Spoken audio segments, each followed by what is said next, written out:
Haleluya, haleluya, shalom blessed people. Kiranya berkat dan damai sejahtera dari Allah menjadi bagian kita sepanjang hari ini. Bersama saya, Pendeta Theodorus dari channel Rumah Berkat, House of Blessing. Tema kita hari ini adalah pendosa yang menerima anugerah Allah. Pelajaran dari Rahab, perempuan sundal. Firman Tuhan terambil dari Yosua pasal 2 ayat yang pertama. Mari kita baca bersama firman Tuhan. Yosua bin Nun dengan diam-diam melepas dari Sitim 2 orang pengintai, katanya, "Pergilah, amat-amatilah negeri itu dan kota Yeriko." Maka pergilah mereka dan sampailah mereka ke rumah seorang perempuan sundal yang bernama Rahab, lalu tidur di situ. Nah, saudara yang kekasih dalam Tuhan, 2 minggu setelah artis berinisial HH ditangkap di Medan karena melakukan kegiatan prostitusi, kemarin satu lagi artis berinisial VS dicokok polisi di Bandar Lampung untuk kasus yang sama. Saudaraku, ini kasus prostitusi artis yang telah berlangsung lama dan rasanya akan terus berulang menghiasi laman berita nasional kita, bukan? Ya, nggak tahulah sampai kapan. Saudara yang terkasih dalam Tuhan, jauh sebelumnya, bahkan ribuan tahun lalu, praktik prostitusi telah lama eksis sejak manusia jatuh ke dalam dosa. Hal ini dapat kita lihat di sepanjang Perjanjian Lama maupun Perjanjian Baru di Alkitab kita. Dan saya telah membahas perihal tersebut dalam vlog saya dengan edisi Question of Monday atau QMON dengan tema pandangan Alkitab tentang prostitusi. Saudaraku, mari kita kembali ke ayat pokok.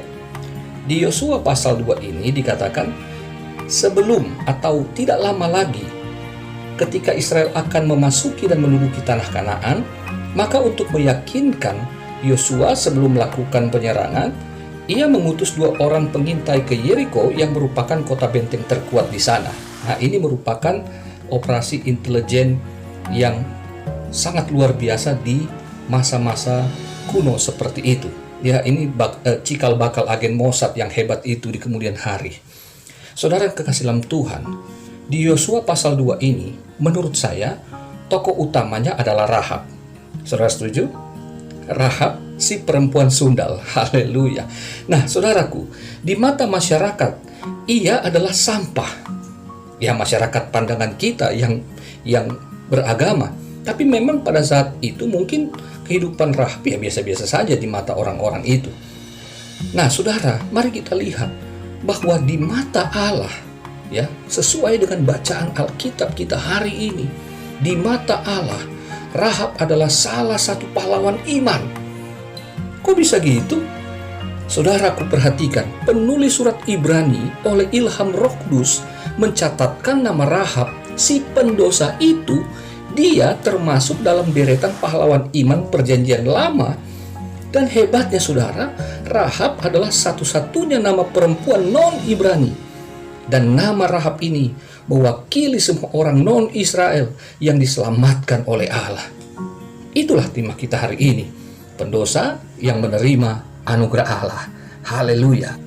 Saudaraku, apa yang membuat Rahab, perempuan sundal yang berdosa itu, diselamatkan dan dibenarkan sehingga ia dilayakkan Tuhan sebagai salah satu pahlawan Israel?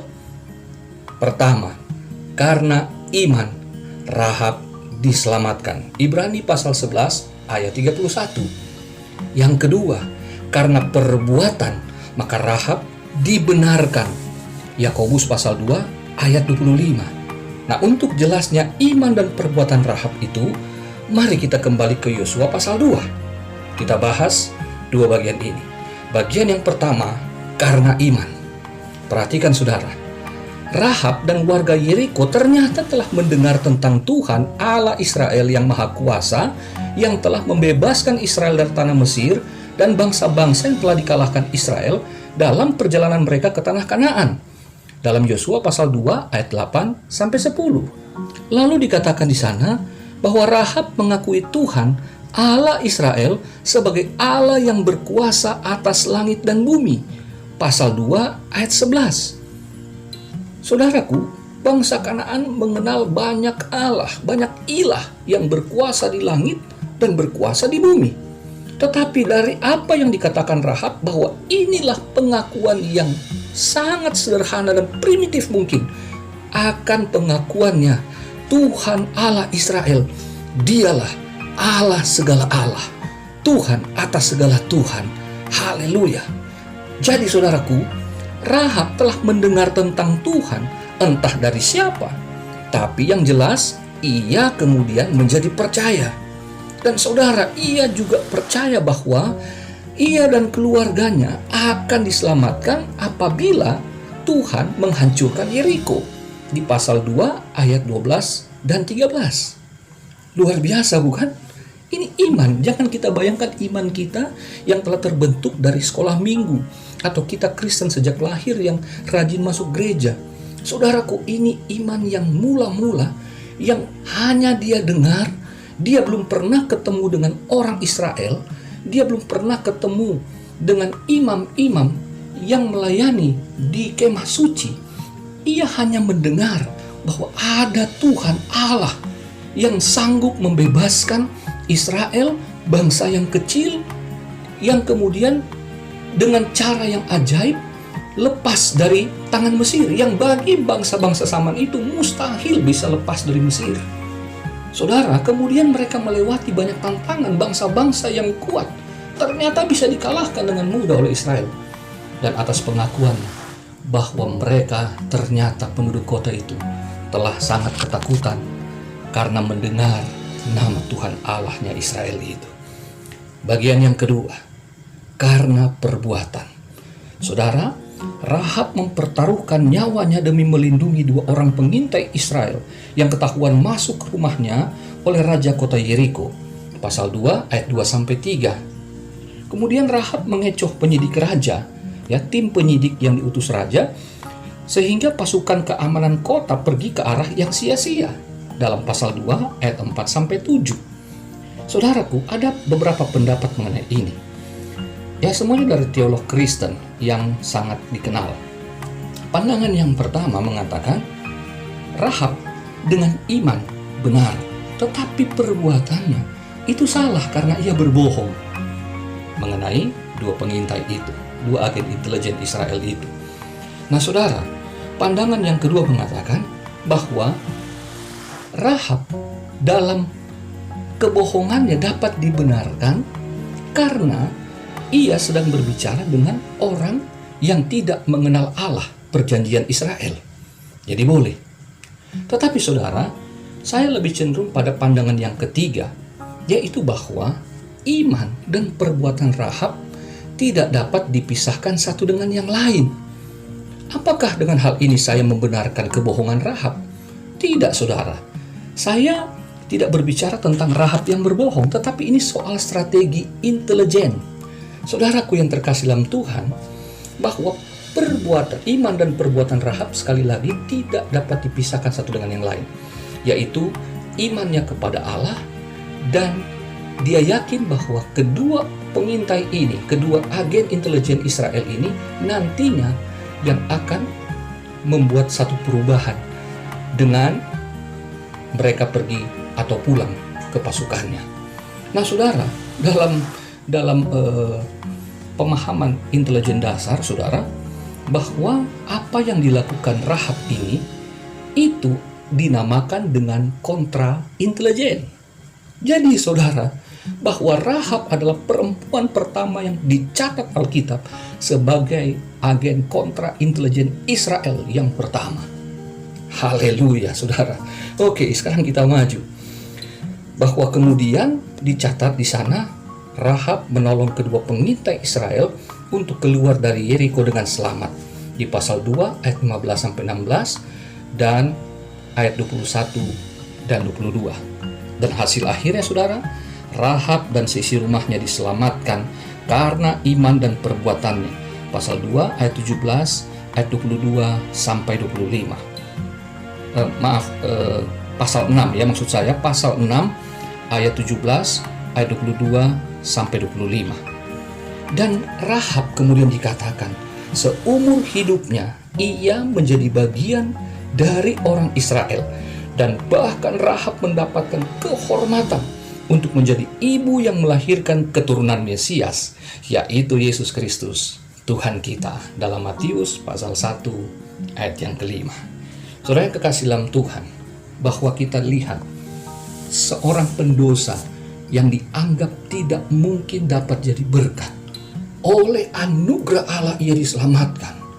Mengapa? Karena Rahab menanggapi berita tentang Tuhan Allah Israel dengan iman, dan kemudian ia berbuat. Ia bukan berbohong kepada bangsanya, tetapi ia sekarang menjadi bagian dari umat perjanjian. Ia berpihak kepada Israel, bukan kepada bangsa yang akan dibinasakan Allah. Saudaraku yang kekasih dalam Tuhan, bahwa siapapun kita, seberdosa apapun kita, ketika kita meresponi panggilan Tuhan, Injil yang diberitakan, yang memampukan kita untuk dapat memahami bahwa ada Yesus Kristus yang sanggup melepaskan kita dari dosa. Tidak ada kuasa yang dapat membebaskan kita dari kuasa atau ikatan dosa. Hanya nama Yesus, hanya nama Yesus. Dan saudaraku, saya mengalami ini. Ketika saya terikat 6 tahun dengan narkotika, saya bingung bagaimana saya bisa lepas, dan tidak pernah bisa lepas. Sampai akhirnya saya mendapatkan panggilan Tuhan secara pribadi. Saya lupa siapa yang berkhotbah, tidak penting. Tetapi berita itu sampai kepada saya, bahwa Tuhan mengasihi saya dan mau memakai saya untuk jadi alatnya. Dan sejak itu saya kemudian mencari Tuhan. Saya percaya bahwa saya bisa dibebaskan dari dosa. Meskipun ketika saya mengatakan saya akan pergi ke sekolah Alkitab, orang tua saya pertama-tama yang menentang. Mereka tidak percaya karena, masakan kamu yang pecandu berat narkotika bisa pergi sekolah Alkitab? Nggak mungkin, kamu belum bertobat. Saudaraku, pada saat Rahab percaya, pada saat Rahab melepas kedua pengintai Israel, tidak dicatat Rahab telah berhenti untuk bersundal. Ia masih dicatat sebagai perempuan sundal. Saudara, tidak masuk akal ini, tetapi itu yang terjadi juga pada saya. Bahwa waktu saya percaya Tuhan sanggup membebaskan saya waktu itu masih pakai narkotika. Tetapi pada tanggal 18 Agustus tahun 2000, itu hari terakhir saya pakai narkotika, dan besoknya saya berangkat ke sekolah Alkitab. Dan hari ini semua keluarga saya, teman-teman yang semuanya tidak percaya, dan hari ini saudara dapat mendengarkan renungan dari saya bisa jadi berkat, seorang pendosa yang menerima anugerah Allah. Haleluya, kiranya Tuhan memberkati saudara yang telah mendengar renungan hari ini dan kesaksian hari ini dari saya. Tuhan Yesus memberkati saudara, maju terus dalam iman, kerjakan tugas dan tanggung jawabmu. Tuhan Yesus memberkati saudara. Haleluya. Mari kita satu dalam doa.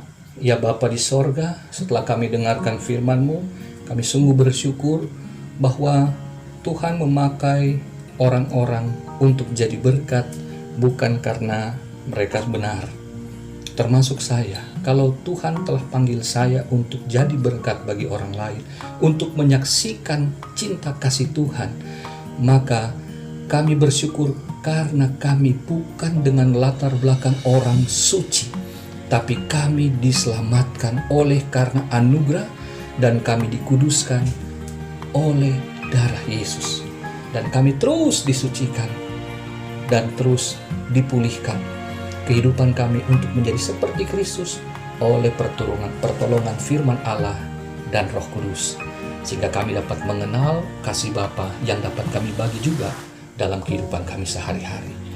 Ya Allah Bapa di sorga, karuniakan kepada kami Tuhan hati yang senantiasa rindu untuk bersaksi bahwa kami bukan orang benar, kami orang berdosa, tetapi telah diselamatkan Tuhan.